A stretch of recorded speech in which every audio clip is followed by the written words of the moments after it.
Okay, I want to talk about something that I experienced last week. It was sort of a light bulb moment for me. Uh, but it was more than that, too. If you think about what a realization is, it's a moment where something sort of hits you on an intellectual level. So it can change the way you think about the world or the way that you look at things. And that's what I experienced, but it was something that was so deeply meaningful to me that it changed in an instant, the way I feel about myself. It changed the way I see my past self, the way I relate to myself in the present moment, and, the ways that I will move forward with myself from here on out. So, if I want to start out talking about something that I read in a book, and it's to do with your self-image, so your sense of self, the person that you are, or the person how you view yourself, basically. So your self-image is not determined by who you are. It's actually the other way around. So who you are is actually determined by your self-image. Who you are is your own creation based on who you believe that you are.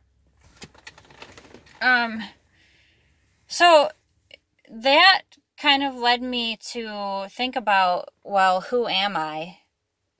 Because it's a question that I've always struggled with. It's like, I'm this, but I'm also that. I feel this way, but I also feel that way. So I can have some very conflicting ideas of, who I am or just how I feel or think. But when you realize that who and what you are has been created from an idea more so than a fact, then the question isn't anymore, who am I? It's, who do I want to be? I feel like you get that question a lot when you're younger. And for me, I never had an answer. But I've realized that the reason for my indecision is that I approach that question from the angle of, who am I and how can I build on that? So then without a solid sense of self, I had no foundation that I could develop an answer for that question. But then when I actually put thought into that, what thoughts about myself do I most identify with? I started to realize that even without being in a negative headspace, all of the things that I self-identified with were negative. I'm neurotic. I'm a lot to handle. I'm hard to love. I'm a mess. But when I traced those thoughts back, I couldn't find a beginning to them. It's getting very dark in here.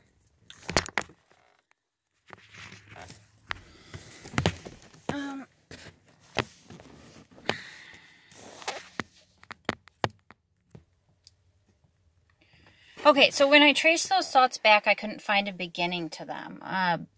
These feelings of inadequacy went back farther than I could even remember. So these are some very old beliefs. And so what I realized is that as old as they are, they were formed when I was still a child. I had no real ability back then to question the validity of those beliefs. Essentially, they were carelessly handed over to me by my caregivers at the time, my parents or whoever, imposed their own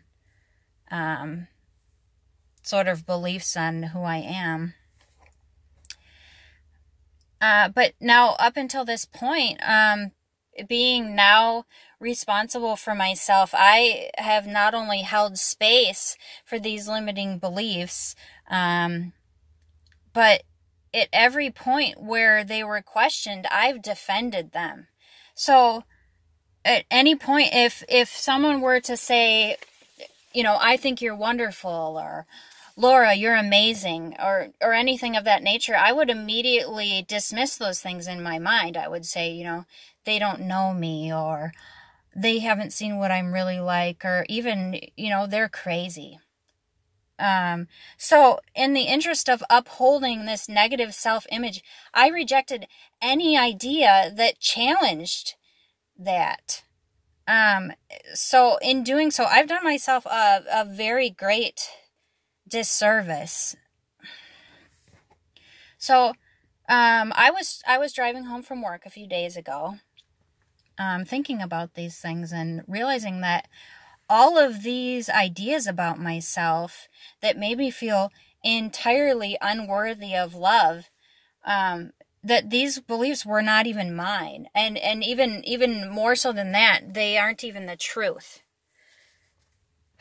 So when I came to the full realization of that, I felt it hit me somewhere really deep inside, and at that moment I laughed,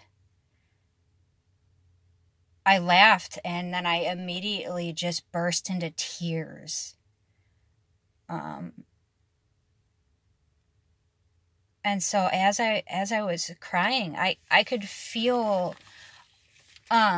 years of trauma just falling off of me like scales. It was a relief to just understand all at once. I don't need to carry these things around anymore. I don't need to burden myself. I can let go.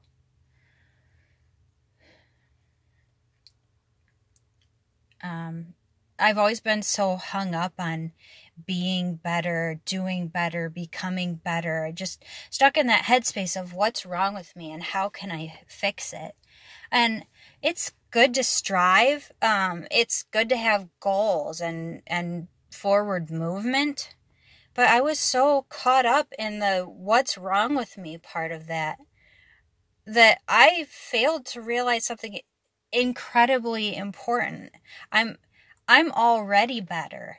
I'm already better. I'm not better than what I am, but so much better than what I believed myself to be. And after that moment